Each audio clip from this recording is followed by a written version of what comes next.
So welcome to guys life care journey, health care journey. तो आज जानते हैं कि मैं जो आपके लिए फूड सप्लीमेंट लेकर आया हूँ उसमें क्या क्या इंग्रेडिएंट्स होते हैं।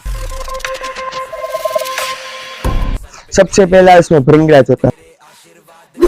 भृंगराज जो है वो हमारे लीवर के सेल्स को जीवित रखने का काम करती है। मेटाबॉलिज्म के सारे जो काम है उसमें मदद करने का काम करते हैं। उसके बाद इसमें रक्त पुनर्वाह है। रक्त पुनर्वाह हमारे बॉडी के टॉक्सिन्स बाहर निकालती है, उसके साथ साथ फ्लूइड्स को भी कंट्रोल में रखती है। उसके बाद इसमें काड़मेघ है। काड़मेघ जो है वो सूजन कम करने का काम करती है।